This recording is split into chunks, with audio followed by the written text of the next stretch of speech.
Y bueno, ya le comentaba a Yolanda que me da mucha pena que esté afónica, pero para mí es un placer poder presentar hoy precisamente a Nuria, porque hemos compartido muchos momentos, muchas experiencias y muchas vivencias cuando ambas éramos directoras, y la verdad que aparte tenemos una relación personal muy buena y así es un placer estar aquí.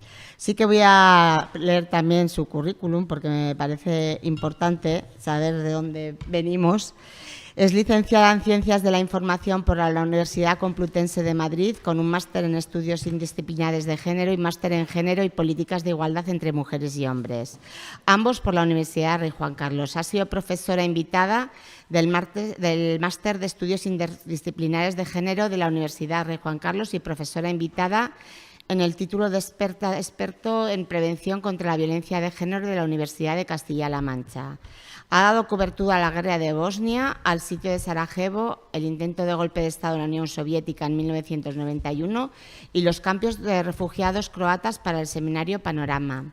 Ha colaborado con revistas y seminarios y cubrió y escribió sobre los campos de personas refugiadas afganas en Pakistán, sobre los campamentos de personas refugiadas saharauis y sobre la matanza de Acteal en Chiapas, México. También cubrió la Revolución Naranja en Ucrania y los feminicidios en Ciudad Juárez. Ha sido observadora en Chiapas y Libia de los campamentos civiles por la paz. Cuenta con una gran experiencia en conflictos bélicos, sobre todo desde el punto de vista del activismo feminista. Y desde luego, desde 2008 desarrolló su trabajo en el ámbito institucional cuando puso en la legislatura del Ministerio de Igualdad, creado en la 9ª legislatura, que ahí es donde con la ley 2004, la ley 2007, todo lo que se generó, bueno. Y luego también siendo como directora del gabinete de la ministra Viviana Ido, formando, desarrollando y dirigiendo al equipo de asesores y el equipo de comunicación, y más tarde como asesora de la ministra. En 2019 fue nombrada directora general de Igualdad del Gobierno de Asturias. Y bueno, creo que todas sabéis su trayectoria a la hora como escritora de los libros referentes en materia de feminismo, que creo que todas hemos, si no todos, casi todos los hemos leído y que son un referente para todas nosotras. Y vamos a ser reinas, feminismo para principiantes, Martín y la pirata Candela, la voz ignorada, Ana Orantes y el fin de la impunidad, Cansadas, una reacción feminista frente a la nueva misoginia, Feminismo para principiantes, Feminismo 4.0, la cuarta ola, y hoy el libro que va a presentar, que desde luego cuando salió el síndrome Borgen, pues rápidamente le mandé un mensaje, un correo, o sea, un WhatsApp, que le dije, jo, qué bien que has puesto en palabras tantas cosas que nos pasan a las mujeres cuando estamos intentando precisamente cambiar el mundo para tener un mundo mejor. Pues entonces ya le cedo la palabra a Nuria, porque lo que va a hacer es presentar el libro, pero tiene mucho interés en que luego le hagáis preguntas e interactuar con todas vosotras y vosotros, y bueno, aprovechar que está aquí porque da gusto.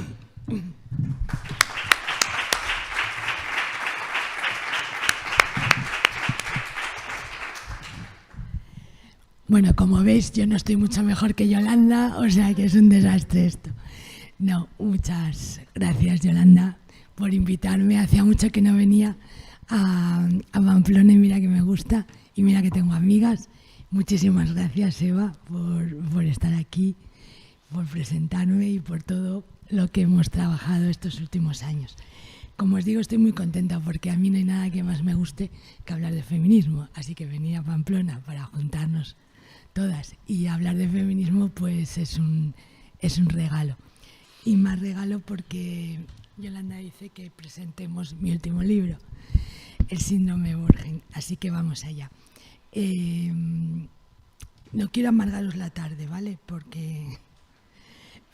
es que siempre cada vez que me pongo a hablar del libro me dicen, ¿estás pesimista? No, no estoy nada pesimista, ya lo digo, pero la realidad es compleja y eso creo que no os pilla de sorpresa a ninguna de las personas que estáis aquí, ¿no? Estamos en un momento complejo. Y el síndrome Borgen al final es una reflexión o es un ensayo sobre la vida de las mujeres en política, ¿no? Sobre cómo nos relacionamos con el poder y sobre cómo, paradójicamente, en los últimos años no nos hemos empoderado las mujeres y lejos de estar cada vez más en los puestos de decisión, cada vez estamos menos. Yo creo que en los últimos años realmente lo que se ha empoderado ha sido el patriarcado. tú dices esto y todo el mundo te mira como si vinieras de Marte, pero es exactamente así, ¿no?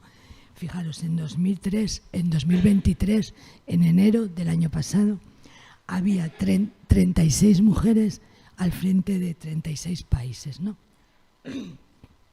Cuando llegó septiembre, 9 meses después, solo quedaban 28. Así que eso es un dato clarísimo. O sea, este año no os puedo decir cuántas hay ahora mismo porque como es un año hiperelectoral, porque vamos de elección en elección, voy a esperar a que acabe el año para ver cómo hemos quedado. Pero el año pasado, de enero a septiembre, de 36 a 28. Y yo me puse a hacer esta reflexión precisamente en enero, cuando os acordaréis que empezaron a dimitir las mujeres sin que hubiese así como ningún motivo, ¿no? La primera fue la primera ministra neozelandesa, ¿os acordáis? Que dimitió en enero sin que hubiese pasado nada. En menos de un mes dimitía la ministra principal de Escocia. También, bueno, con sus cosas, porque a ver quién no tiene sus cosas, ¿no? Al frente de un gobierno, pero tampoco sin ningún escándalo, sin nada. Y todas decían más o menos lo mismo, ¿no? Siempre apelaban a malestares, pero malestares difusos, ¿no? Nadie lo aclaraba muy bien qué había pasado. Entonces me puse a mirar y resulta que en España estaba pasando lo mismo. Ese año en España se habían ido. Voy a hacer un mix de mujeres porque para que veáis que son todo tipo de todos los partidos y de tal. Dolores Delgado, Adriana Lastra, Elsa Tadi, Beatriz Jimeno, Noelia Vera, Mónica Oltra. Un popurrí de mujeres, popurrí en el mejor sentido de la palabra, de todos los partidos, de todos los territorios que habían abandonado. Es más, hablando porque el libro reflexiona sobre 3 estadios. Uno, cómo la política nos está expulsando a las mujeres, cómo especialmente a las feministas y cómo especialmente lo que ha desaparecido del discurso político, desde luego en España y en buena parte de Europa, el feminismo como tal, como discurso político, ¿no? Y eso significa, como os decía, que la igualdad se ha convertido en una palabra manoseada que todo el mundo utiliza, unos porque se la quieren apropiar, otros porque la quieren acabar con ella, demonizar, pero ha perdido completamente su significado político, es una palabra ya despolitizada. Bueno, pues básicamente esa era un poco la reflexión cuando empecé a escribir el libro. Y luego utilicé, mira, es la primera vez que traigo el teléfono y lo llevo fatal, porque para leer, digo, yo soy de papel, pero bueno, lo voy a seguir intentando. Cuando empecé a reflexionar sobre este tema, utilicé el síndrome Borgen, o sea, utilicé la serie. ¿Cuántos la habéis visto? ¿Solo? No me lo puedo creer. La serie de Borgen. Bueno, las que no la hayáis visto, tenéis que verla, ¿vale? En serio, tenéis que verla porque es buenísima, ¿verdad? Tienes que verla. Luego me lo decís. No, ¿por qué la he utilizado? Pues porque los mecanismos de expulsión, todo este fenómeno nuevo que estamos viviendo, de la salida de mujeres, de la toma de decisiones frente al discurso oficial que nos dice lo contrario, lo muestra ya la serie. Y como la mayoría de las fórmulas o de las formas son muy sutiles, pensé que con la serie se vería mucho mejor, porque ya sabéis lo que nos dicen siempre, que exageradas somos, que esas cosas no pasan. Bueno, pues ya lo visteis, de 38 a 26, claro que están pasando. Y yo creo que el equipo de guionistas de la serie de Borgen, que es una serie danesa que tiene ya 10 años, supo leer muy bien la realidad de lo que estaba ocurriendo. Y pues se adelantaron muchísimo, porque en Dinamarca nunca había habido una mujer al frente del país. La hubo al año siguiente de que emitiera la serie, con lo cual eso de que la ficción no condiciona, bueno, cómo generamos imaginarios. Y va identificando uno a uno los problemas o las realidades, porque al final son todos problemas de las mujeres en política. desde el inicio, que le van diciendo dónde tiene que sentarse, porque todas esas cosas, ¿no?, los señores lo manejan muy bien, pero la protagonista desde luego no le daba ninguna importancia. Y sin ánimo de hacer spoiler, porque quiero que la veáis si queréis, pero cuando acaba la primera temporada, por supuesto, el matrimonio ya no ha aguantado. Espero que no me matéis cuando la veáis, pero bueno, y al cuarto capítulo ya ha dimitido una ministra porque ha aparecido en prensa fotografías de cuando era modelo, y entonces ya sabéis que las mujeres somos escrutadas desde que hacemos la primera comunión, más o menos, ¿no?, cuando llegas a cualquier puesto de responsabilidad. Entonces, todas esas sutilezas, pero que dañan tanto, van apareciendo en la serie. Por eso me gustaba utilizarla para ponerle nombre a lo que estaba pasando, ¿no? Y al final, el síndrome yo lo defino como con la paradoja que os digo, de que ahora mismo, en la mitad del mundo, la mayor parte de las mujeres no tienen ningún derecho reconocido, ni siquiera el derecho a la vida, las mujeres y las niñas. Y en la otra mitad, a brocha gorda, en lo que llamamos desde el feminismo los patriarcados del consentimiento, las mujeres, casi cualquier mujer, casi cualquiera de nosotras puede llegar a puestos de poder ahora mismo. Ahora bien, casi ninguna consigue ejercerlo y muy pocas son las que se consiguen mantener en él. Aún más, incluso las que se mantienen, son muy pocas las que consiguen revertir la situación del resto de las mujeres, mejorar, es decir, hacer feminismo en el caso de que se lo propongan, ¿no?, que no todas se lo proponen, como bien sabemos. Entonces, es tremendamente paradójico, y no sabéis lo que me gusta ver aquí a tanta gente joven, para que no repitáis los mismos errores, porque yo creo que ya a estas alturas, como feministas en política, no podemos ser ingenuas, ¿no? Entonces, tenemos que empezar a reflexionar, de ahí mi propuesta, por ejemplo, cómo la paridad es una herramienta y las cuotas son herramientas fundamentales para la democracia, porque es de primera democracia que las mujeres estemos somos la mitad de la población, con lo cual tenemos que estar en la toma de decisiones, pero cómo no son suficientes, cómo necesitamos generar instrumentos para la permanencia, porque sin permanencia no hay cambio. Entonces, bueno, a partir de ahí voy viendo un poco los síntomas del síndrome, ¿no? Que bueno, así por deciros algunos, muchos los conocéis muy bien y otros, bueno, pues los vamos viendo según vamos analizando, ¿no? La presión sobre el cuerpo, por supuesto, la conocéis, pero no solo sobre el cuerpo y sobre el aspecto, sino sobre todo los ciclos vitales de las mujeres. Es decir, las mujeres en el poder no pueden ser madres, no pueden estar embarazadas porque queda fatal, en la maternidad no hay salida.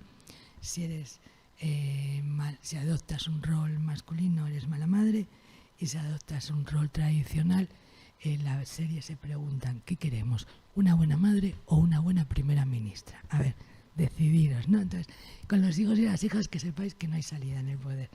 Luego, no solo eso, tampoco la menopausia es un concepto también fuera, ¿no?, de lo que son las lógicas. Quiero decir, todo lo que significa la vida de las mujeres físicamente no está en las lógicas del poder ni de la vida política. Y luego es muy curioso cómo en el poder las mujeres son mujeres por encima de todo. Quiero decir, da igual lo que seas, da igual que seas la reina de Inglaterra, la reina de España, la primera ministra o la presidenta del Senado o lo que sea, por encima de todo eres mujer. Es decir, por encima de todo cualquiera te podrá insultar, cualquiera podrá hablar de ti de una manera sexualizada, ¿no? Y eso se ve, algunos me miran como si me lo estuviera inventando, pero no. Eso se ve continuamente en cualquier, ya no medio de comunicación, es que en cualquier columna, en cualquier opinión, ya que os voy a decir de las redes, ¿no?, sociales, esa falta de respeto continuo y habitual hacia las mujeres, sean lo que sean, da igual, porque si algo tenemos déficit, y eso se nota mucho en la toma de decisiones, es de la autoridad, ¿no? la falta de autoridad de las mujeres. Y eso lo uno con lo que os decía antes del empoderamiento. No hay empoderamiento individual, es otra de las grandes mentiras. El feminismo es un proyecto colectivo y emancipador. Lo que no es emancipador no es feminismo. Y todas las gilipolleces de los últimos años, de que llevar tacones empodera, de que ir no sé cómo empodera y tal, obviamente es todo mentira, pero es mentira importante. O sea, mentira importante en el sentido de que destruye conceptos básicos del feminismo, porque del empoderamiento tiene que ver con la toma de decisiones sobre nuestra vida de todas nosotras. Que haya una mujer poderosa o 200 en el mundo no empodera a las mujeres, porque nos siguen maltratando, nos siguen violando, nos siguen asesinando, nos siguen traficando. No sé si me explico, ¿no? Y esto tiene que ver con la autoridad. Al final, la violencia de género, ¿qué es? La violencia de género es el desprecio, el menosprecio a las mujeres. Si una persona te respeta, nunca te va a violentar, ¿no? Entonces, ese es como el núcleo duro. Y todo lo que gira alrededor, claro, de una mujer en un lugar de poder y autoridad, rompe con ese núcleo duro, rompe con esos principios sobre los que estamos construida socialmente, ¿no? O sea, nuestra sociedad, como dice Maribel, desde el origen de los tiempos, ¿no? Desde nuestra cultura tiene demasiada carga histórica en ese ámbito. Con lo cual es muy difícil acercarse al poder de verdad y ejercer poder sin autoridad. Y es muy difícil tener autoridad como mujer, puesto que como grupo social no la tenemos, ¿no? Y bueno, el ejemplo más bestia que se me ocurrió, porque a mí cuando ocurrió me impresionó muchísimo y no he conseguido olvidarme, no sé si os acordáis, es el de la primera ministra británica Liz Truss. ¿Os acordáis de ella? Fue la que nombraron primera ministra justo cuando murió la reina de Inglaterra. ¿Os acordáis que en aquel momento era un desastre? Reino Unido, habían tenido, ¿cómo se llamaba el presidente? Boris, que había sido un auténtico desastre, bueno, y la nombran a ella. Y no sé si os acordáis de que un periódico tan serio como The Economist dijo de ella que a ver quién duraría más, ella en el cargo de primera ministra o una lechuga en pudrirse. ¿No os acordáis de eso? Y aún peor, una web satírica puso en pantalla 24 horas al día la foto de Liz Truss y la de la lechuga, efectivamente, que le pusieron gafas, le fueron poniendo cosas y tal. Entonces, claro, yo pensaba, digo, han tenido a Boris Johnson al frente, ¿no? O sea, un tipo que hace poco se supo, o se pudimos conocer, que se había planteado invadir los Países Bajos para coger las vacunas cuando el COVID. O sea, este tipo de cosas no hacía. Y sin embargo, yo no sé, pero no recuerdo, de verdad, no puedo encontrar un ejemplo similar de una falta de respeto a alguien. Puede hacer una gestión pésima. Es una mujer muy conservadora que yo no tengo nada en común políticamente con ella, pero compararla con una lechuga, ¿no? O sea, no es justificable, ¿no? Quiero decir, a mí me parece que esos excesos, como dice Naciones Unidas, son violencia política que condiciona mucho al resto de las mujeres, ¿no? Porque con estos escarnios y con esta dureza de violencia política, ¿quién es la guapa que está en el poder? ¿A quién le apetece? ¿Quién es la guapa que está en el poder ejerciendo poder y exponiéndose, llevando la contraria y haciendo feminismo? Es complicado, o sea, son instrumentos aleccionadores, ¿no? Claro, luego hay gente que dice, bueno, pero los hombres también sufren violencia política, sin ninguna duda, porque últimamente yo creo que consecuencia de la expulsión de las mujeres de la política cada vez se está masculinizando más y todo lo que se masculiniza se hace más violento. Y la política cada vez es más violenta, sin duda, ¿no? ¿Cuál es la diferencia? La diferencia es que cuando los hombres sufren violencia política, habitualmente o casi siempre, tienen detrás un ejército, ¿no? Por llamarlo así, de manera, un nombre su partido, simpatizantes, lo que sea, ¿no? Acordaros cuando el presidente Sánchez dijo que se iba a reflexionar, un montón de simpatizantes, partido tal, que no se fuese apoyando, ¿no? ¿Cuál es el problema con las mujeres? Que cuando arrecian los problemas en política, lo habitual es que se queden solas. Os pongo el ejemplo contrario, y no hablo de partidos, hablo de circunstancias. Cuando Yolanda Díaz dice que dimite del partido por los malos resultados electorales, su propia no tiene un ejército detrás diciéndole que no se vaya. Lo que le dicen es sí, del partido y del gobierno, y dejas también la vicepresidencia. ¿Os acordáis? Insisto, olvidaos de los partidos, vamos a los hechos, ¿no? Entonces, yo creo que esa es la gran diferencia. La violencia política entre hombres es una violencia entre iguales, entre dos ejércitos que se miden, más numerosos, más hábiles, tal. Y lo habitual en las mujeres es la soledad, que nadie salga a defender a las mujeres cuando está en una situación de poder. El ejemplo de Mónica Oltra, igual. O sea, es su propio partido cuando empiezan a denunciarla en falso, como se ha visto después, ¿no? Por la sentencia, quien dice que dimita, quien le pide que dimita, ¿no? ¿Cuántos ejemplos tenemos de mujeres que dimiten por lo que hacen sus maridos? ¿No? Quiero decir que esa es una gran diferencia. La violencia política contra las mujeres tiene un carácter distinto.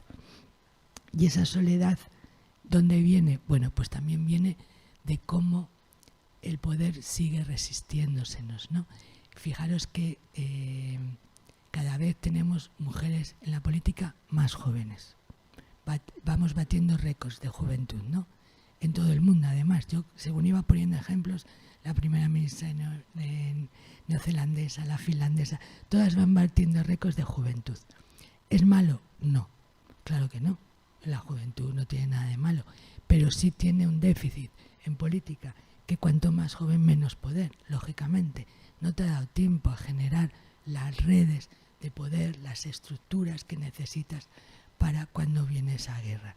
Entonces, estamos gobernadas por hombres octogenarios, ¿no? Porque, en fin, haces la mirada y ellos son súper mayores, con lo cual tienen un montón de apoyos y redes detrás después de toda una vida ejerciendo el poder, y las mujeres cada vez son más jóvenes. Otra característica también de las mujeres en política es que solemos tener menos poder orgánico, ¿no? O sea, la política se está convirtiendo como en una maquinaria que coapta a las mujeres, normalmente profesionales, jóvenes, las exprime y las expulsa. Y si no, fijaros y recordar que la rueda, porque es una paradoja bien perversa. Ahora ya no se permite o ya no se tolera muy bien las fotos sin nosotras, ¿no? En las fotos alguna tiene que salir. Con que haya una ya nos vale normalmente, pero alguna tiene que salir, con lo cual estamos en esa renovación constante. Y si no, pensar a ver cuántos ejemplos se os ocurre de mujeres de una alta permanencia en el poder y en la toma de decisión. Son muy poquitos, ¿no? A pesar de que tenemos esa percepción. Sara Berber, que seguro que la conocéis todas, ¿no? Que es una experta catalana muy buena. Sara dice que la percepción de los hombres sobre la presencia de las mujeres siempre es mayor de lo que es en realidad. Quiero decir que si hay un 15% en una sala, los hombres ya ven un 50% de mujeres, ¿no? Siempre es una percepción mayor. Tiene su explicación, porque acostumbradas a ver una o ninguna, claro, si de pronto hay 4, ya parecemos multitud, ¿no? Pero realmente no estamos en paridad casi en ningún sitio. En España, por ejemplo, creo que hay 5 presidentas de comunidad frente a 19, pero parece que somos la mitad, pues si solo hay 5, y la legislatura anterior había 4, y está 5, pero diputadas autonómicas hay como 30 menos que la legislatura anterior. Entonces, ni siquiera estrictamente, ya no el poder de verdad y el ejercicio, ni siquiera los números nos salen, no nos salen ni las cuentas. Bueno, había dicho que no me iba a enrollar mucho para poder hablar, pero bueno, dos cositas más. Otra de las cuestiones también que se nota mucho en cómo echarnos del poder y cómo no ejercer la política es cómo se utiliza el desprestigio precisamente contra las mujeres, precisamente podemos decir en las áreas más dolorosas. Yo aquí me impresionó mucho y lo pongo como ejemplo, no sé si os acordáis el caso de la rectora de la Universidad de Harvard, Claudine Gay. ¿Os acordáis de ese caso? La primera vez que había una mujer al frente de esta universidad en toda su historia, creo. Y duró nada. Esa es otra característica. A las mujeres se les da muy poco tiempo. O lo haces bien nada más llegar, o olvídate, ¿no? O sea, es una característica curiosa. Ella también duró muy poco tiempo y la acusaron precisamente. Imaginaos cómo debía ser de brillante para llegar a este cargo en esta universidad, ¿no? Pues la acusan de plagio a ella y de antisemitismo, una mujer negra, ¿no? Entonces, ¿qué le puede doler más a una mujer negra que llega a una universidad de élite norteamericana por primera vez en la historia? Pues que duden de sus méritos, lógicamente, ¿no? Entonces, fijaros que siempre el desprestigio es justo en lo más valioso para nosotras, nunca es en cosas que no nos importan, ¿no? Esa es otra también característica. Bueno, entonces,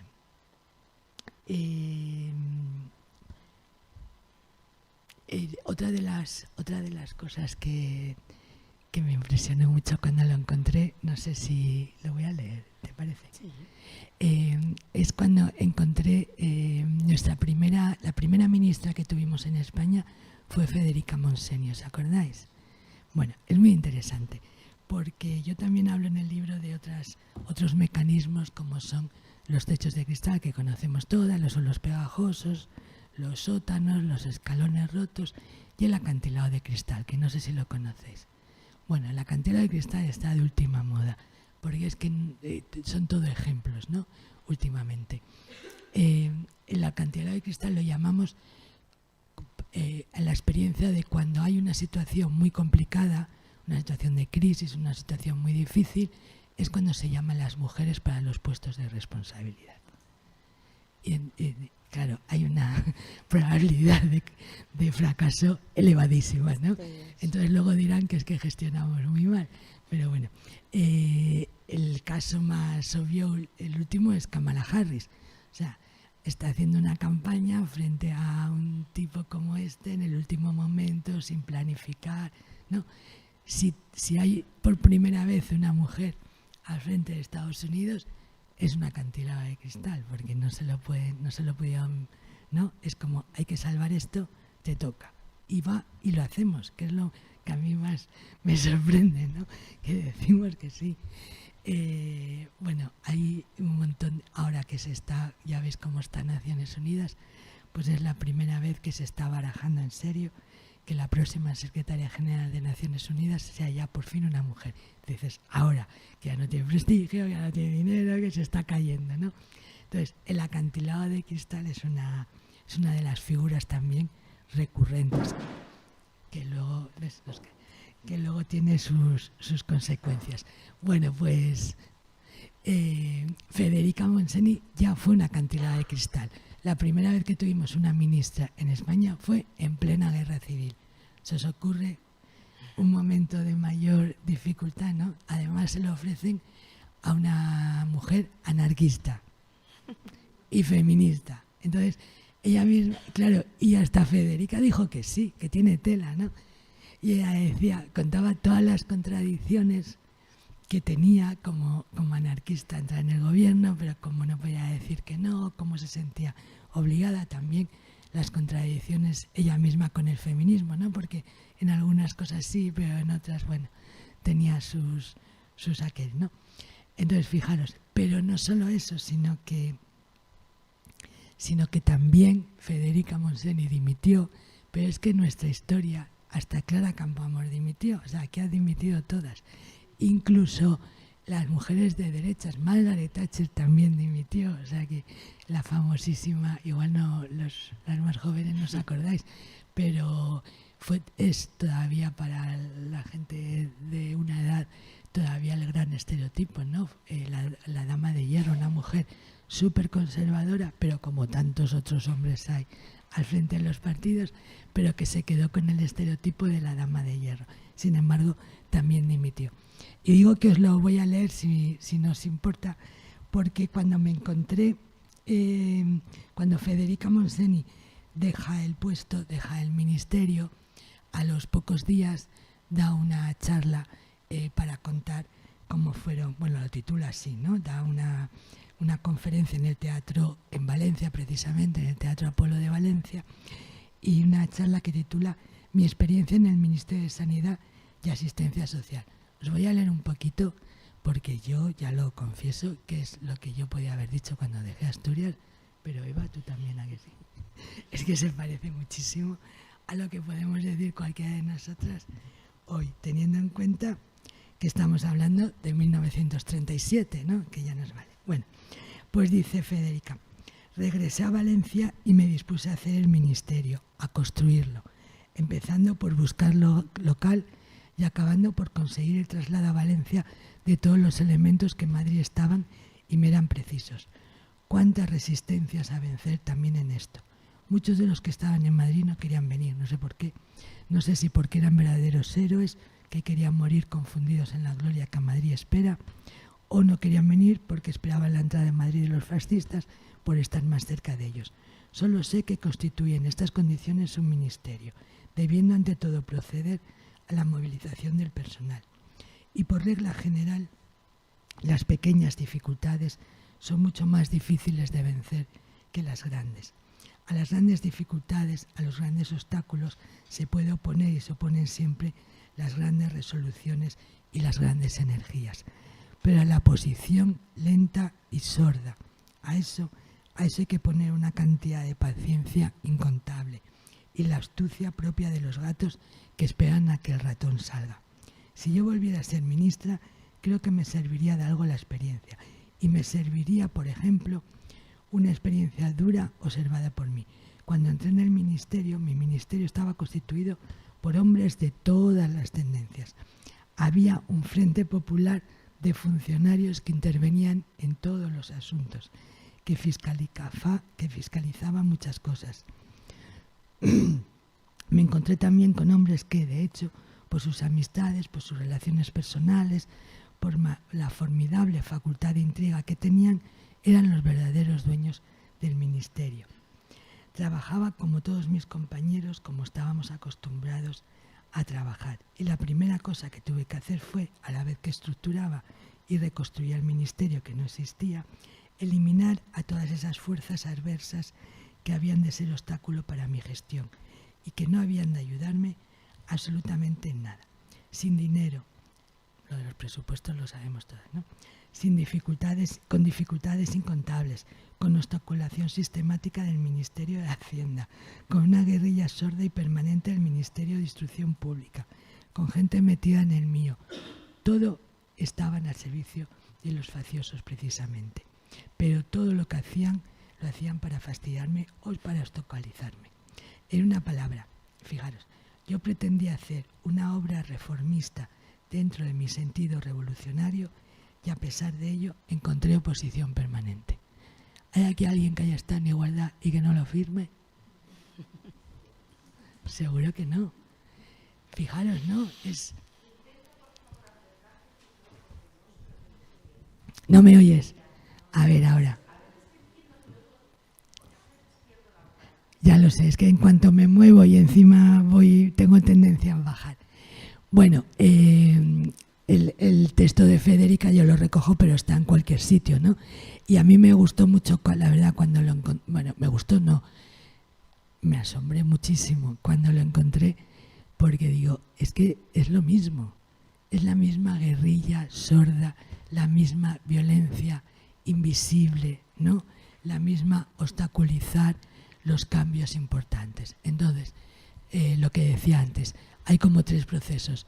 Las mujeres molestan en el poder siempre y cuando lleven la contraria. Mientras no hay ningún problema.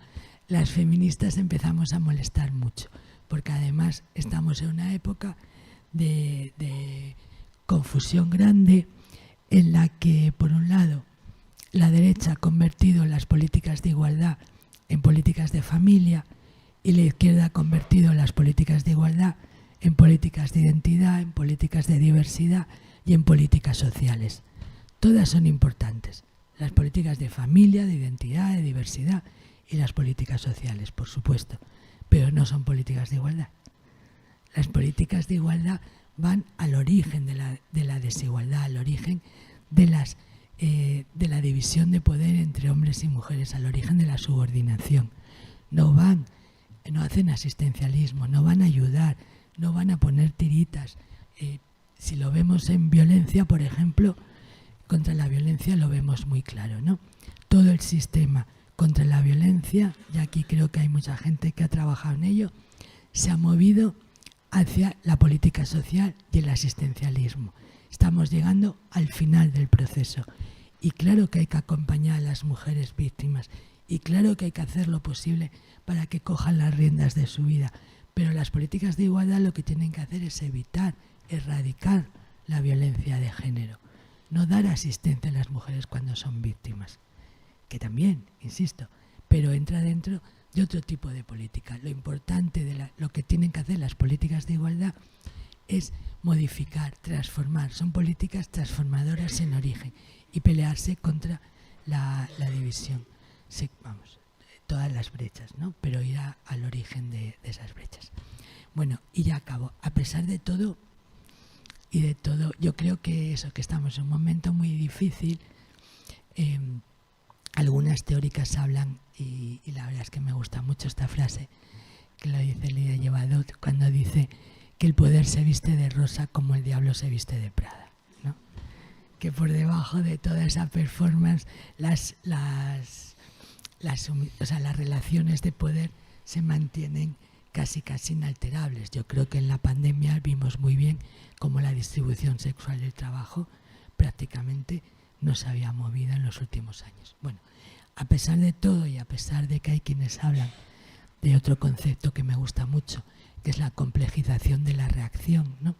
Eso lo dice Angela McRobin cuando dice que a la reacción que también explicó Susan Faludi en su libro en los años 80, a la reacción patriarcal potente por aquel 8 de marzo de 2018 que todavía seguimos pagando caro, a todo eso se han añadido elementos importantes como es, bueno, pues el aumento de los hiperliderazgos masculinos que vienen muy unidos a la aparición de partidos en todo el mundo muy populistas, va muy unido, la aparición de una extrema derecha y de un movimiento neofascista que, como sabemos, tiene a los derechos de las mujeres en el centro, ¿no?, de sus políticas.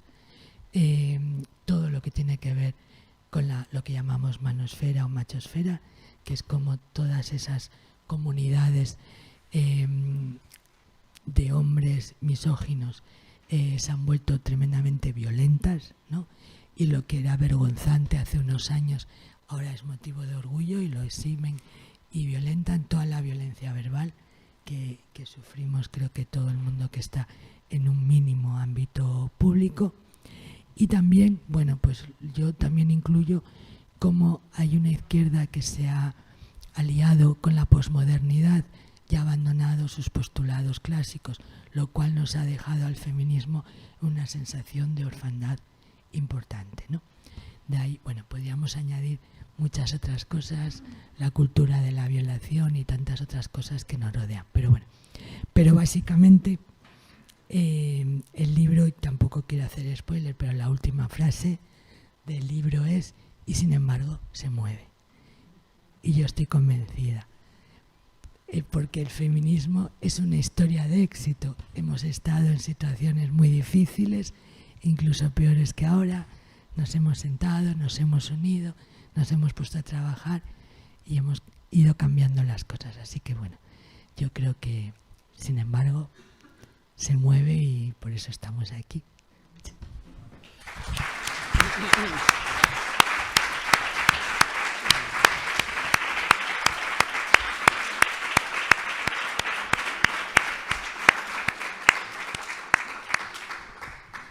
Bueno, ahora si tenéis alguna pregunta que hacerle a Nuria, yo añadiría sí que una cosa, cuando la oía al final intervenir con todo el tema de la violencia, me acordaba de todas aquellas comisiones y conferencias que tuvimos durante la pandemia, cómo intentaba todo el rato Nuria que se volviera, ¿no?, al origen, ¿no?, del problema, ¿no?, a las políticas de igualdad.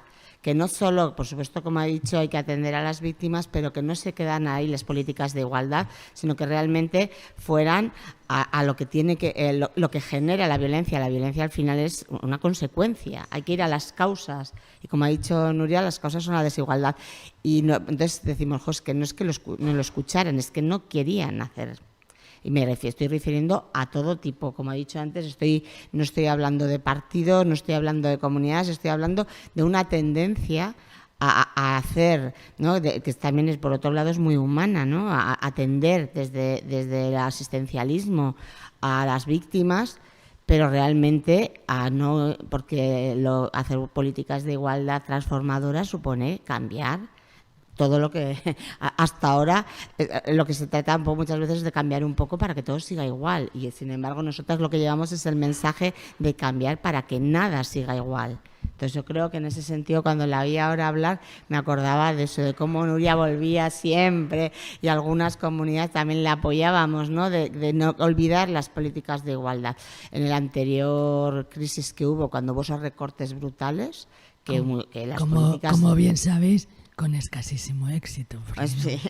Yo me acordaba de esos recortes brutales, que se recortaron muchísimo las políticas de igualdad y no tanto las políticas sociales que iban destinadas a las víctimas de violencia, porque sí que en eso, sí que la visibilización de la violencia contra las mujeres, la violencia de género, ha hecho, y como hay mujeres asesinadas, aunque haya negacionismo, existen las mujeres asesinadas. Entonces, ahí no había manera de... O sea, sí que se destinaba recursos. Hasta las comunidades que pueden ser más reticentes a la hora de las políticas públicas de igualdad destinan recursos a las víctimas. Lo que no hacen es destinar a las políticas de igualdad para que no cambien las cosas. En ese sentido, pues me acordaba mucho.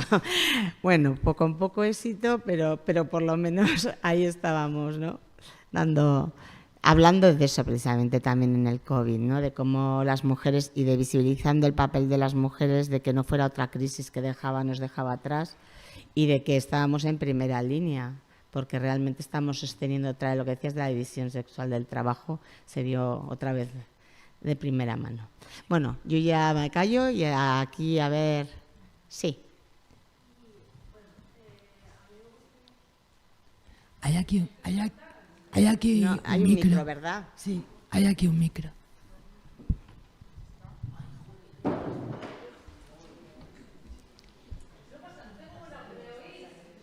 Te oyen mejor que a mí, vamos.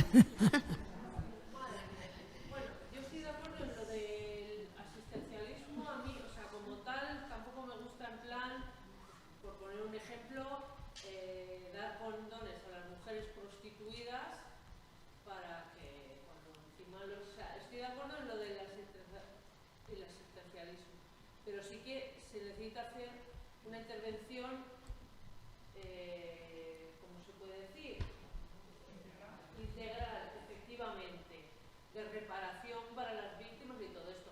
Ya vamos tarde, porque todo lo que podemos hacer más efectivo, yo creo que es desde que son chiquis, tanto mujeres como hombres, y que es que me pierdo yo misma en lo que iba a decir. Y luego, que yo creo también que todas las mujeres que hasta ahora han llegado al poder, estoy cambiando ahora al visto que todas las mujeres que han llegado al poder, yo creo que las han dejado llegar al poder. ¿A qué voy? A que son súper serviles, o sea, al final son serviles a lo que es el capitalismo, patriarcado, que para mí todo va junto. Así como sí que ha habido hombres que pueden ser aunque luego lo hagan mejor o peor, pero sí hay como grandes figuras de hombres de izquierdas, ¿no?, más concienciados y que se han llegado al poder. Mujeres, ni una. La dama de hierro, aunque ya sé por dónde va lo de la dama de hierro, vamos, que era muy poco empática y que poco menos que, ¡ay, qué dura, qué cabrona, qué mala! Pues bueno, era una mujer, pues,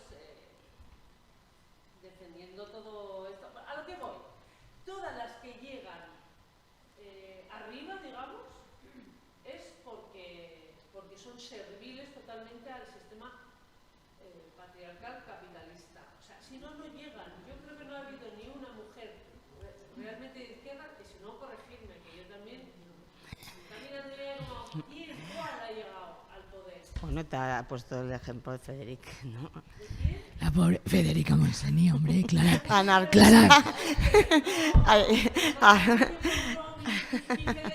Un ratito, Clara Campoamor, mujer. Clara, no, y bueno, y Me refiero a que hayan llegado y que se hayan mantenido. eso es otra cosa. Eso es otra cosa. Eso es otra cosa. Destacada como hombres que han sido de Eso es otra cosa. Yo creo que también desconocemos mucho, ¿eh? Eso es otra cosa, sí. No. No, es importante porque yo no creo que todas las mujeres que han llegado al poder sean serviles, pero obviamente las que lucharon por cambiar las cosas duraron muy poquito, eso está claro. Eso sí. Yo en el libro hablo de que yo sé que existe lo que llamo una estirpe de Clara Campoamor, que son estas mujeres valientes que se han hecho política enfrentándose a todo como hizo ella. Fíjate que ella se cambió de partido lo que fue necesario para conseguir derecho al voto, o sea que estaba por encima de las disciplinas de los distintos partidos, ¿no? Y claro que sí, yo creo que existe esa estirpe Clara Campoamor. Ahora bien, no. No.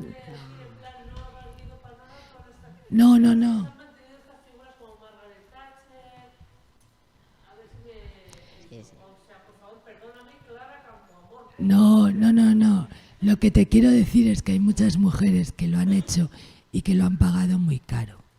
Que no es lo mismo que es, ¿me entiendes lo que te quiero decir? O sea, y yo creo que hay que recordarlas, porque hay mujeres que lo han hecho, que se lo han creído, que lo han intentado y que lo han pagado muy caro, sobre todo en salud, se paga muy caro. Entonces, bueno, era solo eso lo que quería decir. Y luego, otra cosa, cuando has dicho lo de ayudar, lo de la asistencia, claro. Pero mira, ese es el problema, que se hace no se hace como política de igualdad, sino se hace como política social. Por ejemplo, lo que tú dices, yo tenía en mi equipo una persona que siempre me decía lo mismo, es que siempre llegamos tarde, claro, porque igualdad no tiene competencia en menores. Entonces, efectivamente, cuando te llega una muchacha de 18 años que ya ha sufrido, me da igual, violencia en pareja, violencia sexual, que ya es madre, o sea, claro que llegamos tarde, pero es que igualdad no tiene competencias en menores. Que esto puede sonar muy técnico y tal, pero ¿qué ocurre?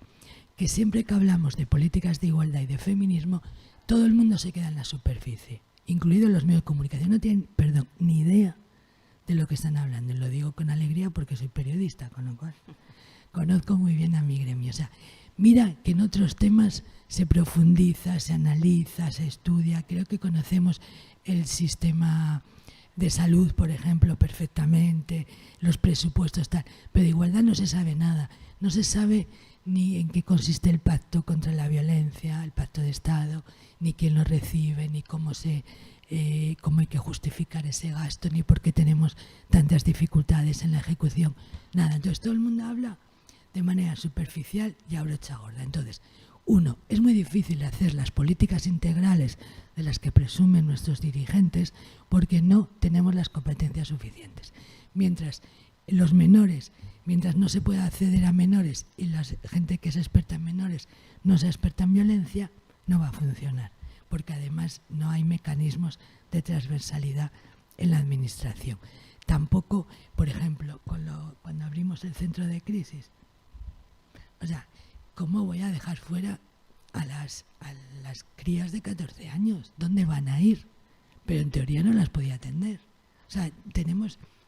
¿Me entendéis lo que os quiero decir? Entonces, va mucho más allá. Otra cosa, ¿a qué me refiero yo? Otro ejemplo, la violencia de género. Yo cuando llegué había unas subvenciones para mujeres víctimas. Claro que sí, son subvenciones adecuadas y que son políticas de igualdad. Vale. El problema es cómo se daban esas subvenciones, porque había una comisión en la Dirección General de Igualdad que evaluaba en los gastos de ese dinero. Entonces, a ver si os lo digo bien. Se evaluaba si se daba o no esa subvención en función de a qué iba a dedicar esa mujer el dinero. Y yo pregunto, ¿y qué le importa al funcionariado que está trabajando en igualdad en qué va a gastar una mujer víctima el dinero? A lo mejor para ella lo importante es sacar el carnet de conducir, o a lo mejor para ella lo importante es comprar un ordenador, o un sofá, o una cama. ¿Quién eres tú para decir si eso es importante? No. Me acuerdo de una señora que pedía el dinero, fijaros, para ir al dentista porque de las palizas le habían roto todos los dientes. Entonces, si tú lo tratas como política social, es una cosa. Si tú lo tratas como una política de igualdad en la que respetas profundamente a esas mujeres y no te metes en sus vidas, sino todo lo contrario, te pones al servicio de las mujeres para que puedan recuperar las riendas de su vida, las políticas que haces son completamente distintas. A eso me refiero, no a que no haya que hacerlo, sino que se está pervirtiendo, se está contagiando de una manera de hacer que no debería ser la manera de hacer en estos casos. Eso.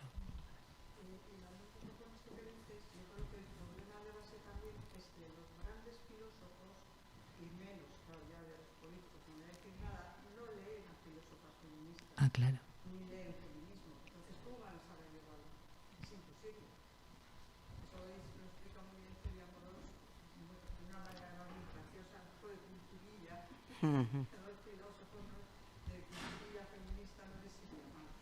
Sí, sí.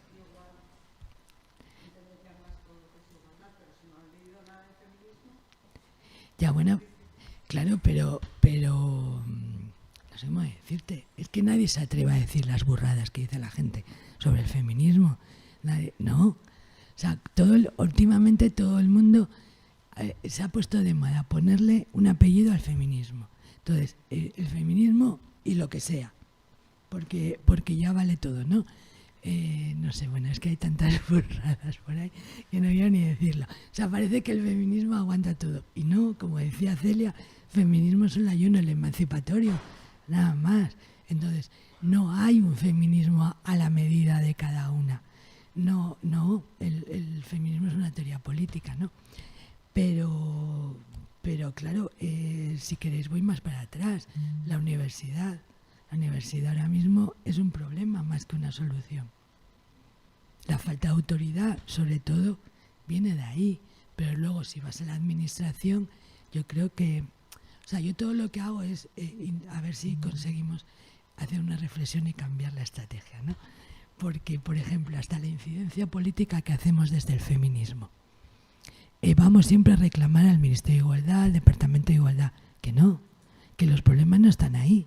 Aunque a veces están, vale, a veces es cierto que están, pero los problemas serios están, por ejemplo, en que no tenemos personal especializado en la administración. Mientras no se generen esos puestos de trabajo, ya no solo los políticos no nos leen, es que el personal no está formado. No puedes pedir, o sea, yo cuando abrí el centro de crisis, no sabes la que tuve que liar para que hubiese expertas en violencia sexual. No me dejaban, pero yo en la administración de Asturias no tenía ese perfil. Entonces, claro, digo, por encima de mi cadáver voy a poner a un abogado del Estado a atender a una muchacha que acaba de ser violada. Pero quiero decir que va mucho más allá de los discursos. O sea, mi agobio creo que me está entendiendo, por desgracia. Mi reflexión es que tenemos que profundizar mucho más y no nos podemos quedar ni en la teoría feminista ni en el discurso político, sino vamos a bajar porque cómo es posible que no hayamos erradicado la violencia, cómo es posible que cada día haya más violencia. Pues vamos a examinar y yo creo que los agujeros los tenemos claros.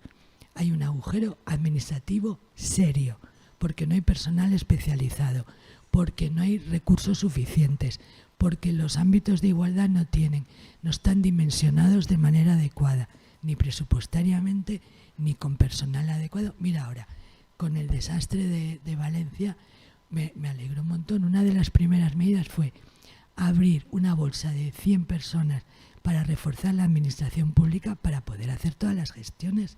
Claro. O sea, en igualdad tenemos cada vez más presupuestos sin personas que lo gestionen. ¿Para qué te sirve eso?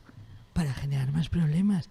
En la legislatura pasada pasamos de tener un presupuesto muy reducido a tener el presupuesto que teníamos, más el pacto de Estado, más el corresponsables, más los fondos europeos, con lo complejo que es gestionar los fondos europeos, con la misma gente. Entonces, yo digo, hay que profundizar más. La universidad, todavía no tenemos el área de conocimiento. Si no tenemos el área de conocimiento, si todas nuestras tesis doctorales están repartidas, quién sabe por dónde, porque no hay un área de conocimiento, ¿cómo vas a tener autoridad? ¿Cómo le vas a decir al filósofo no sé qué que tiene que leer a Celia sí o sí? Porque si no se ha perdido la mitad de... ¿no? Entonces, quiero decir, hay lugares muy claros. El pacto de Estado, la lucha contra la violencia, pues todo mentira. El pacto de Estado tiene unas condiciones de gasto inaceptables e inasumibles.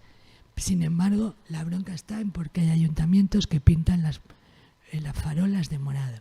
Bueno, pues muy mal, claro que sí, pero vamos a ver cuáles son las condiciones de gasto. Quiero decir que no podemos quedarnos en un discurso de identidades o de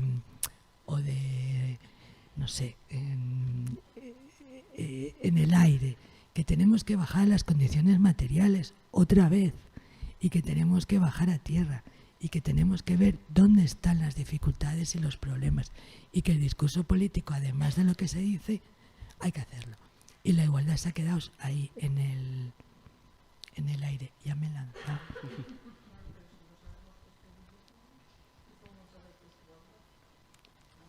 Bueno, pero... A ver, bueno, pero hay mucha gente que lo sabe, ¿no? Hay mucha gente que sabe que es feminismo. El problema es porque ahora mismo no hay nadie al frente, ¿no? Sí. A ver, que hay 3 palabras. No, espera. Luego hay una allá, otra allá y luego... Sí, bueno. A ver, yo lo que quería compartir es que, claro que hay mucha gente que sabe feminismo, pero hay mucha más gente que no sabe feminismo. Ah, claro. Mucha más. Y que la gente que, yo no sé si sabemos o vamos aprendiendo por la vida del feminismo, tenemos que tener la certeza de que en cualquier espacio en el que nos movemos, el espacio no es favorable. Entonces, yo creo que, claro, hay mucho nivel de desgaste, porque creo, antes decías que teníamos que dejar de ser ingenuas, pero es que yo creo que lo seguimos siendo, en el sentido de que tenemos mucho desgaste cuando vamos a un espacio público o a un espacio social y pensamos o damos por hecho que va a haber voces feministas o que va a haber, que por el hecho de que haya mujeres va a haber un sentir feminista, que no lo es. Entonces, el 90% de los espacios, salvo contadas excepciones, van a ser espacios agresivos, difíciles, en nuestra contra, hostiles, esa es la palabra. Y yo creo que necesitamos prepararnos para salir a esa plaza, porque esa plaza es difícil, pero todo el rato y en todos los sitios. Entonces, claro, duramos muy poco en los espacios, en los puestos de poder. Claro, porque el espacio en el que nos movemos sigue siendo patriarcal. Es que no hay otro espacio. Es que de momento no tenemos otro mundo. Lo estamos intentando cambiar, pero de momento es el que tenemos, ¿no? Entonces sí creo que necesitamos como tomar conciencia de que hay que armarse mucho. Hay que armarse, no hay que armarse para salir, hay que armarse mientras se sale. No hay que esperar, hay que salir, pero hay que tener conciencia de que necesitamos, pues eso, mucha herramienta y mucha formación las que queremos andar en el feminismo. No puedo estar más de acuerdo, es todo hostil, pero estoy absolutamente de acuerdo. Mi reflexión es, tenemos que ir de otra manera. O sea, no, que es un poco lo que tú estás diciendo, ¿no? No tenemos que dejar de estar, solo faltaría, pero sí tenemos que estar de otra manera. Yo creo que como mínimo tenemos yo sigo diciendo que ya lo sé si somos ingenuos, por eso lo digo, no podemos serlo. 2, no podemos ir solas. Vamos siempre solas. Y yo creo que ahí vamos cayendo de una en una, ¿no? Entonces, eso para mí es el principal error. La gente más joven, nunca os enfrentéis solas al patriarcado, por favor. Porque también se nos olvida lo poderoso que es el enemigo, en todos los sentidos, ¿no? Entonces, si la gente experta dice que la masa crítica está en un 30% y que sin ese 30% es muy difícil mover nada.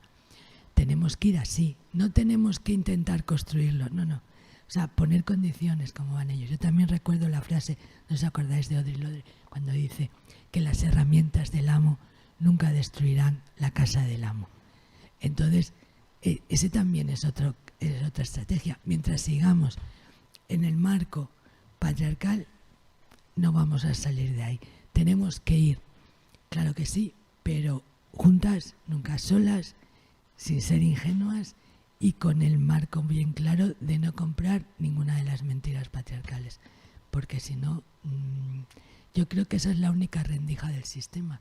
Ir juntas. El apoyo entre nosotras, las redes, cuidarnos y apoyarnos y tener claro a qué vamos y lo que nos vamos a encontrar. Y efectivamente lo que nos encontramos es hostilidad siempre. Y en cuanto empiezas a trabajar, peor. Yo me acuerdo cuando se creó el ministerio, el del 2008 con Viviana, que yo decía, con todo, bueno, igual alguna no se acuerda, pero otras sí, ¿no? Con todo lo que nos cayó nada más llegar, y yo, pero si no hemos hecho nada todavía, ya verás cuando empecemos a hacer, ¿no? Porque obviamente solo vas ahí a cambiarlo todo, como decía Eva. Pues si no, las feministas no vamos, ¿no? O sea, es una obviedad. Entonces, no puedo estar más de acuerdo contigo, pero hay que cambiar las estrategias sí o sí, porque esto no funciona. ¿Verdad? Sí. Claro.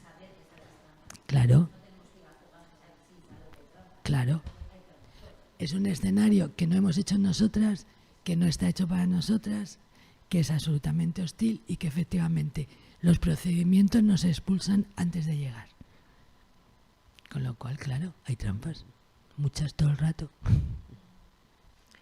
A ver, Marta.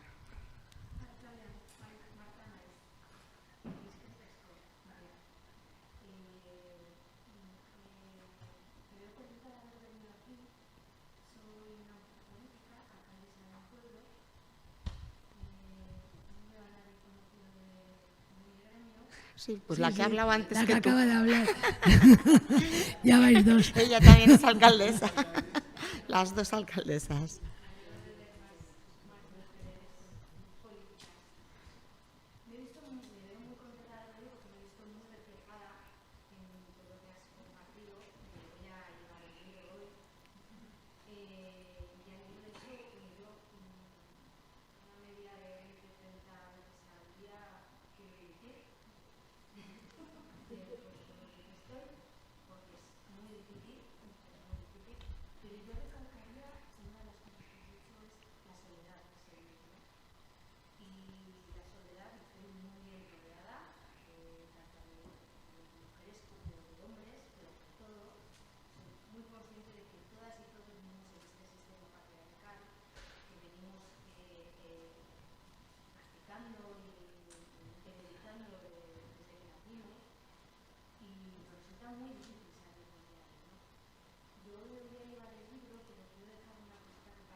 Muchas gracias.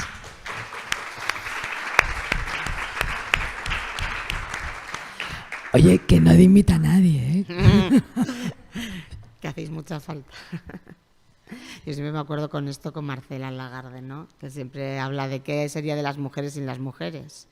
Efectivamente, ¿no? Si no nos apoyáramos y nos hermanáramos, y que siempre de Marcela y también de Carmen Albors. Yo creo que ellas dos siempre han sabido, Marcela que definió la sororidad, ¿no? Pero también Carmen, con aquel libro tan estupendo, ¿no? De Malas, donde cuestionaba muchísimo ese mito, ese imaginario de la enemistad entre mujeres, que así que vamos, si hemos sobrevivido al patriarcado y sobrevivimos cada día, es gracias a otras mujeres. Otra cosa es que luego, dentro de nosotras, existan mujeres también muy patriarcales, incluso a nosotras mismas muchas veces nos salen cuestiones que nos tenemos que revisar, ¿no? Pero yo creo que esas dos, tanto recomiendo leer mucho a Marcela como a Carmen a la hora de estas redes de mujeres y de poner en valor todo lo que estáis comentando. Sí.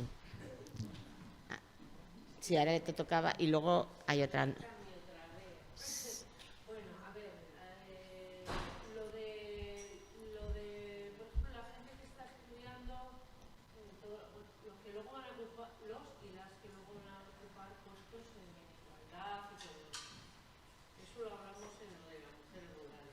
Me preocupa muchísimo que se hacen cursos, se preparan, hay muchos de ellos y ellas que se lo hacen porque no les llega la nota para otra cosa y luego hacen unas malas praxis del copón.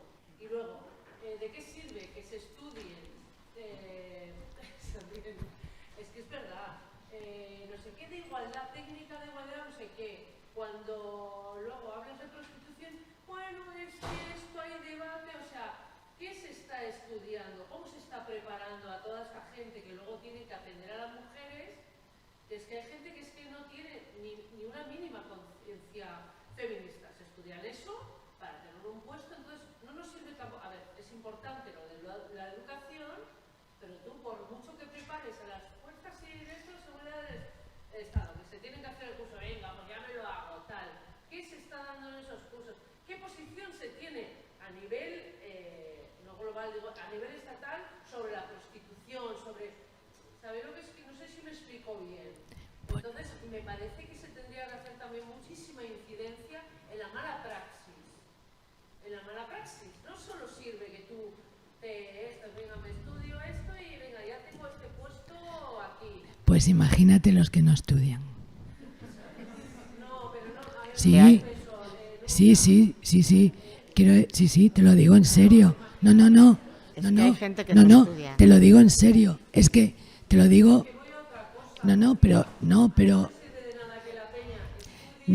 Pero vete más atrás. Es que ahora mismo en la administración nadie te pide que estés formada en igualdad. Cuidado. O sea, que los cursos de 20 horas no son nada. Ya lo sé. Yo en Asturias los tenía absolutamente prohibidos. Nosotras no homologábamos ningún curso de 20 horas. Claro que sí, hay que formarse en serio, pero el problema es que la gente no se forma, o sea, el problema es que hoy no tienes personal formado, por eso somos tan insistentes. Y luego, cuando se forman con una idea sobre la prostitución, también me preocupa también ir más allá, o sea, se forman de todo, o sea, hay gente que forma muy bien y hay gente que forma muy mal, hay gente que forma técnicamente y hay gente que forma ideológicamente. Y luego somos tan quiero decir, esto, cuando hay una mala praxis, se revisa tanto cuando el tema tiene que ver con mujeres, cómo atienden gente que tiene que estar, imagínate, una brigada de la Archaina que tiene especializada en violencia de género. Cuando hacen mala praxis, se les exige tanto. Mira, yo no lo sé, Eva tendrá un montón de experiencias, yo tengo muchas. Es muy difícil, porque al funcionariado no se le echa en ningún sitio. Es muy difícil. Yo recuerdo cuando llegué a Asturias luego tenía muchas cosas, pero esto me parece el colmo. Creo que no lo he contado nunca, no sé si hago bien en contarlo, pero bueno, lo voy a contar. Teníamos un abogado en el turno de oficio de violencia con una orden de alejamiento. Bueno, no sabes, bueno, pero no sabes lo que me costó que sacaran a ese hombre de ahí, porque lo que me decía el colegio de abogados era que no había ninguna norma. Digo, pero tenéis un comité ético, no sé, sentido común, no sé, digo, o sea, quiero decir, no sabes, lo echamos, pero no sabes lo que costó. Y eso es como el caso paradigmático. O sea, no se me ocurre nada peor que un abogado de oficio en el turno de violencia con no denuncia, con una orden de alejamiento. Entonces, ¿que tenemos gente de ultraderecha en los organismos de igualdad? Claro, ya lo sé, si no hay ningún mecanismo que lo evite. Por eso decía que en vez de ir a los organismos de igualdad, que es verdad que también hacemos cosas mal y nos equivocamos, habría que ir a administración pública para que pusiese los mecanismos para que no tengamos gente de ultraderecha, no solo en las policías, o sea, en los organismos de igualdad incluso, porque no hay nada que lo evite. ¿Me entiendes lo que te quiero decir? O sea, que no solo estoy de acuerdo contigo, es que el problema es mucho más serio, porque efectivamente nadie le da importancia a esto, se le da muy poca importancia a esto. Y luego cuando tú llegas te tienes que enfrentar a tantas cosas y eso es lo más difícil, porque las malas praxis en la administración son la hostia. Lo que sí yo quería comentar, que a veces sí que tenemos que algunos mecanismos que igual mucha gente desconoce, muchas mujeres desconocen, que es la posibilidad de pedir, cuando ha habido una mala praxis, de recurrir al Instituto Navarro para la Igualdad en este caso, y el instituto reclama a quien ha hecho la mala praxis. Otra cosa es ¿qué poder pueda tener el instituto? Pues como decía Nuria, ¿no? Para cambiar. Pero sí que cuando ha habido una mala praxis, me da igual a nivel policial, judicial, social, ¿no? En el ámbito del trabajo social, si tú denuncias esa mala praxis, muchas veces lo que pasa es que muchas mujeres que les ha pasado no están en condiciones a veces también para poderlo hacer. Lo que necesitan también es mucho apoyo y mucho acompañamiento, pero siempre hay también apoyo y acompañamiento de las asociaciones. Yo quiero decir que cuando llega algo, en este caso a un organismo de igualdad, existen mecanismos para pedir responsabilidades y siempre es positivo que a alguien le llegue, oye, ¿qué ha pasado con este policía que en tal día pasó esto? Y se tienen que explicar. Es que eso sí que ha avanzado en ese sentido. Otra cosa es hasta dónde podemos llegar luego para que eso tenga las consecuencias. Yo no soy tan optimista, Eva. Pero yo creo que sí, que en ese sentido sí que se mueve el tener que dar explicaciones. Yo creo que hay gente que tiene un espejismo de que como han ido a cursos, efectivamente, como decías tú, como ya he llegado a toda la policía a un curso de no sé qué, ya tengo a todo el mundo formado, les parece que ya no va a pasar nada. Y dentro de por ejemplo, en este caso la policía, como hemos dicho, hay gente que aprende mucho y gente que no aprende nada y encima que va con unos prejuicios y unas cosas. Entonces, sí que es bueno que quien es responsable reciba esas quejas, porque se le va a ir un poquito también ese espejismo de que bien lo hago, ¿no? Sino que va a decir, yo en mi caso creo que en las experiencias que hemos tenido ha habido cuestiones que sí se han movido, otras que no. Pero ha habido cuestiones que sí se han movido, sobre todo en ese espejismo de que solo con esas 20 horas ya estaba todo solucionado, tengo a todo el mundo súper, ya, no, perdona, pues si nos ha llegado este caso de esta mujer que ha pasado esto, entonces, claro, tienen que mirar, investigar, dar respuesta y siempre es más positivo. A ver, había una preguntita por ahí.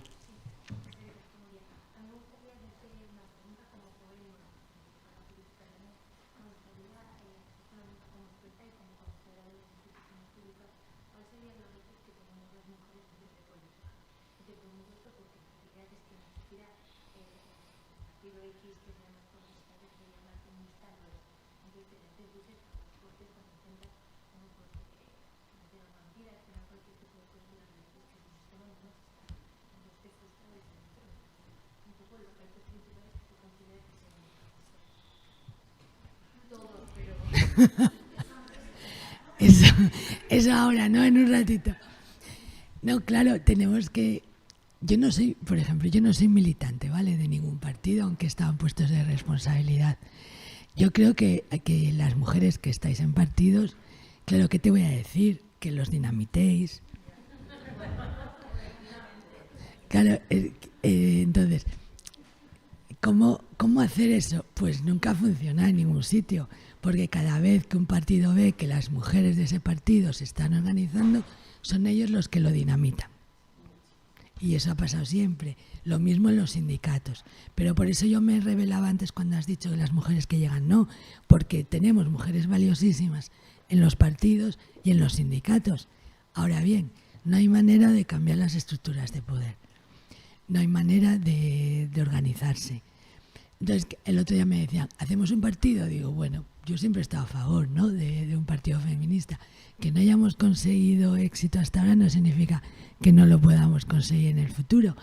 No lo sé, pero hay que lo que sí sabemos es eso, o sea, que no nos ha funcionado la estrategia hasta ahora y que el problema empieza en los partidos, claramente. Eso lo sabemos todas, claro. Entonces, ni los partidos son feministas, no solo eso, sino que nos han manchado la reputación. O sea, el feminismo, que tenía una reputación estupenda de 3 siglos, ¿no?, mejorando todas las sociedades donde estaba, pues ahora parece que somos las culpables de todos los males del universo. Yo creo que el trabajo en los partidos, ese 30%, esa masa crítica, volver a la clandestinidad, que no se enteren que lo estamos montando, y cuando esté, que se lo encuentren ya montado, organizado, hablado, pero no ser ingenuas, lo que decíamos antes, porque efectivamente ahí están los males, cómo coartan, cómo dividen. Bueno, ya las juventudes de los partidos no voy a entrar, porque eso ya es lo peor de lo peor. A mí me da, quiero decir, yo creo que lo sabemos todas. A ver, la gente que no está, no, pero todas las mujeres que estamos en los partidos, en las instituciones, en los sindicatos, quiero decir, el diagnóstico lo tenemos clarísimo. Otra cosa es que hasta ahora no lo hemos verbalizado mucho, ¿no? Bueno, ya lo estamos verbalizando, pues ahora yo creo que hay que cambiar las estrategias. Ya lo sé, es dificilísimo, pero no nos queda otra. No sé si te he contestado.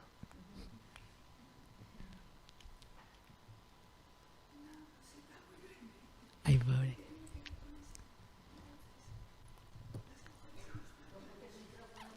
Chao. Sí, traduce. ¿Las mujeres en los partidos o partidos de mujeres? ¿Me preguntas? Yo creo que las dos cosas. Creo que tiene que haber partido feminista. ¿Habéis oído bien? Sí, la pregunta es si mujeres en los partidos o partidos de mujeres. Yo creo que las dos cosas. Partidos de mujeres no, pero partidos feministas sí. Creo que sí. Incluso yo, que nunca me ha gustado la doble militancia, aquí no me importaría que hubiese doble. Quiero decir que se puede hacer toda una red de mujeres en política sólida. O sea, se puede doblar. Yo creo que nos hacen falta las dos cosas, sí. Hay un caso intermedio también que se hizo en Suecia hace ya igual 2 o 3 décadas, que no solamente eran esas dos opciones, sino que las mujeres de todos los partidos hicieron un pacto de todas las fuerzas políticas. Y ese pacto consistía sobre todo en no chafarse las unas a las otras, en mantener una sororidad organizada, articulada dentro de todos los espacios de representación, y consiguieron avanzar en bastantes cosas. Yo ya sé que la situación política de España a nivel nacional, regional, local, comarcal, en estos momentos puede ser que no permita una política de pactos entre las mujeres de todos los partidos, pero se podría ir avanzando en ese sentido para que las mujeres lograsen conquistar cuestiones básicas que todavía tenemos muy atrasadas. Entonces, más que confiar en el apoyo y en el cariño de las amigas y las vecinas, que sí, también podríamos ir avanzando en esos pactos, ¿no? Como por ejemplo, de alguna manera,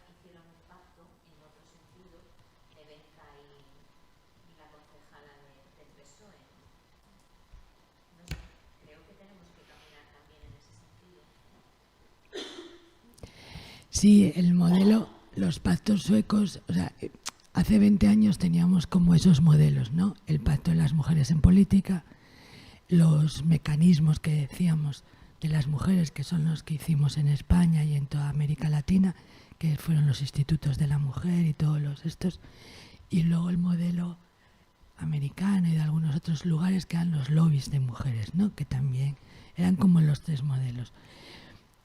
Claro, yo cuando hablo de ir juntas y apoyarnos, no hablo de apoyarnos por ser amigas. O sea, yo hablo de apoyarnos políticamente y lo de los pactos estaría muy bien, solo que eso es lo que más imposible me parece. Porque si no hay pacto ni entre el mismo partido, es más, ahora mismo no hay pactos ni entre las feministas porque está todo el mundo tocando las comas a las demás, ¿no? O sea, porque nos peleamos por comas. Entonces, creo que el primer paso es sanar un poco todas las heridas que hay y recuperarnos, ¿no? Y claro, pactar sería estupendo, pero primero habrá que curar las heridas y en la ingenuidad también entra ahí. O sea, es que eso es de primero de patriarcado, no nos podemos pelear entre nosotras. Es que, o sea, por ahí no vamos a ningún sitio y lo hemos visto, ¿no? Los últimos años han sido absolutamente catastróficos. Entonces, ojalá, ¿no? Lo de los pactos, pero yo empezaría por el pacto entre las feministas y por el pacto entre las mujeres de un mismo partido, luego ya a ver si entre otros partidos, porque también, claro, es que ninguno de los tres mecanismos consiguió cambiar el poder, ¿no? O sea, al final seguimos dentro de las herramientas del amo, porque seguimos estando dentro de esos parámetros. No sé, ojalá se me ocurriera cuál sería la fórmula del parámetro fuera, ¿no? Porque, claro, el feminismo siempre ha hecho política desde fuera cuando no estaba dentro, ¿no? Todas las sufragistas, las manis, todas esas formas de hacer política. Pero se supone que ahora ya debemos de tener sitio dentro. ¿Y cómo estamos dentro sin responder a las normas de juego, no? No sé, pero yo creo que esa es un poco por ahí. Sí. Sí, claro. La sociedad.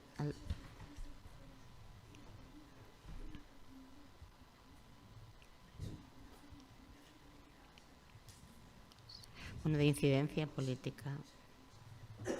Habéis oído que asociarse, dice Yolanda que asociarse, dice Yolanda que una forma de hacer política, que aunque no sea como desde dentro, pero que es el asociacionismo, que gracias al asociacionismo se hace política.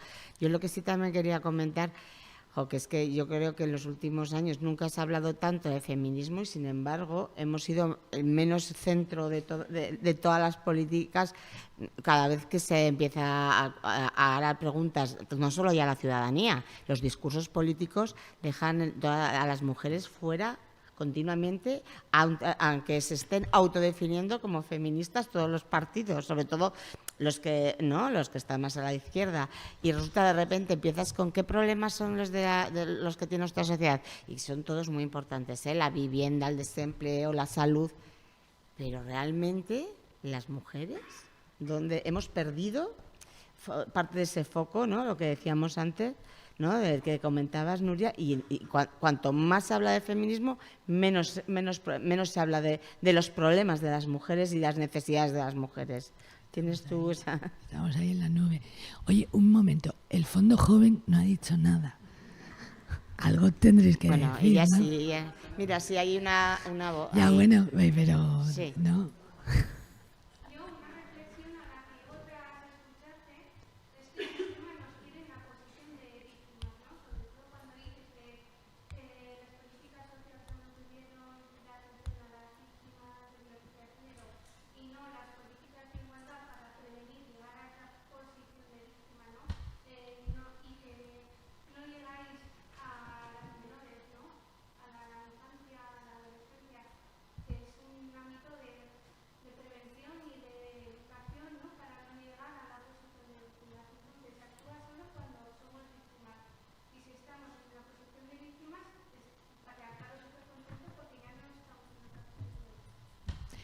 Así es, exactamente así. Bueno, Sí, es que sí, es que es exactamente así. Fíjate la incoherencia también política, ¿eh? O sea, quiero decir que todas tenemos responsabilidad. Pero ¿por qué ocurren esas cosas? Se cambió la ley integral contra la violencia. Se decidió que los hijos y las hijas de las mujeres víctimas de violencia también eran víctimas de violencia. Pero no se generaron los mecanismos para que igualdad se pudiera hacer cargo de esos niños y esas niñas. Es más, se nos obligaba a decirle al maltratador que estábamos atendiendo a los niños y a las niñas. Bueno, primero teníamos la obligación de pedir permiso. Cuidado. eso se cambió después. Y eso lo hemos conseguido quitar, pero tenemos que tremendo. seguir informando. Tiene narices la cosa. Entonces, así es exactamente como lo has contado. Desde que algo, o sea, yo creo que nos hemos quedado en la idea de que gobernar es legislar y gobernar no es legislar. Pero nos hemos quedado así. Entonces, tenemos bastante buenas leyes, algunas de las últimas no tan buenas, pero bueno.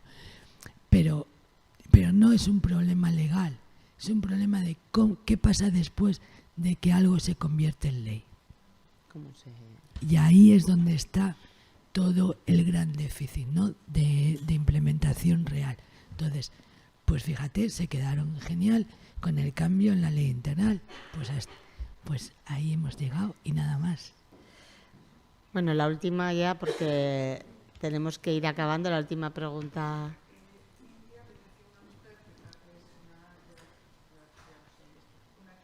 Ah, tenías... Ah, que no se te oye, que tienes que gritar un poquito más.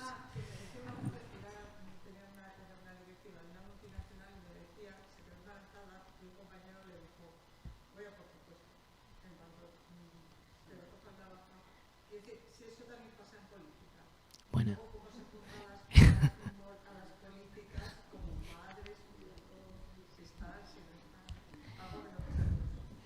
En la política pasan cosas mucho peores que esa. Realmente se ha convertido en un territorio más que hostil, o sea, un territorio minado. Territorio complicado, violento para todas. Mira, en igualdad no se ha quedado nadie de la anterior legislatura, nadie en ningún sitio. No solo quienes han perdido las elecciones, que por supuesto tampoco quienes las hemos ganado, nos hemos quedado. Es más, tampoco se han quedado ni siquiera las que no han tenido elecciones. Por ejemplo, Galicia, que no tuvo elecciones, la responsable de igualdad también lo ha dejado. No se ha quedado nadie en ningún sitio. O sea, eso yo creo que es un indicador, ¿eh? No es que... No, ¿verdad, Eva? Sí, sí. No hay nadie, en ninguna... no solo en el Estado, tampoco en ninguna comunidad autónoma. Pero ya os digo, no por haber perdido las elecciones, No, no. por perderlas, ganarlas o ni siquiera tener elecciones. O sea, nadie. No puedo ser más... O sea, la realidad es así de clara, ¿no? Si fuese solo el embarazo. Pero es un territorio tremendamente hostil. En cuanto te pones a cambiar las cosas, date por muerta.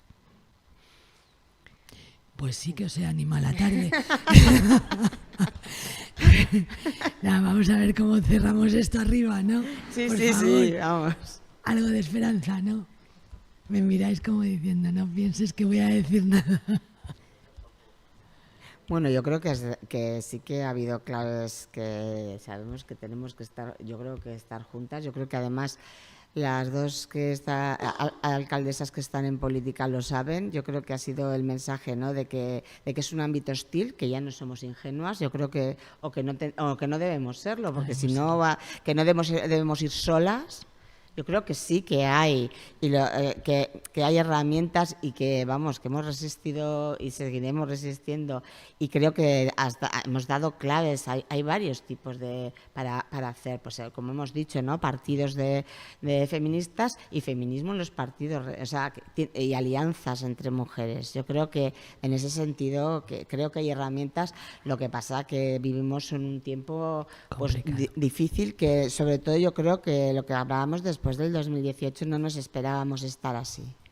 Yo creo que en 2018 nos dio a las mujeres muchísimo, pero también a otras personas un subidón de que creíamos que y la realidad ha sido muy dura en ese sentido, ¿no? Y que la política, todo lo que ha comentado ella, ¿no? En ese sentido, Nuria. Yo creo que es bueno ponerle voz. Yo os digo que cuando yo leí el libro, yo os recomiendo, hoy hablaba con una amiga y le decía, cuando me decía, pero tú lo tienes, digo, sí, pero no te lo voy a dejar, lo tienes que comprar. Y no porque quiera que, no estoy pensando en ese momento, que también, ¿no? Que viene bien que a las amigas les vaya bien, ¿eh? Sino porque le he dicho, es de cabecera. Este libro no solamente para quienes hemos estado en algún cargo público o estamos en la política, para cualquiera, las que estamos en asociaciones, las que estamos en la calle. O sea, hay una parte de la juventud que ya no está en estructuras tan organizadas como podemos estar personas más mayores, pero también es que es un libro de cabecera en el sentido porque está mostrando una realidad y unas claves que son muy importantes, y es lo mejor que nos puede dar el feminismo, que nos quite la culpa de encima a las mujeres. Yo es lo que más le agradezco. Sí que hay hostilidad, sí que hay momentos muy difíciles, pero también saber que no es culpa de una, que es el patriarcado el que tiene la culpa, y que hemos sido socializadas y socializados en ello. Y que traemos transformación y que siempre va a haber resistencia. Yo creo que nos podemos ir con bastantes herramientas. Y que ellas lo van a hacer bien, porque ya saben las trampas, ¿verdad? Yo creo que sí.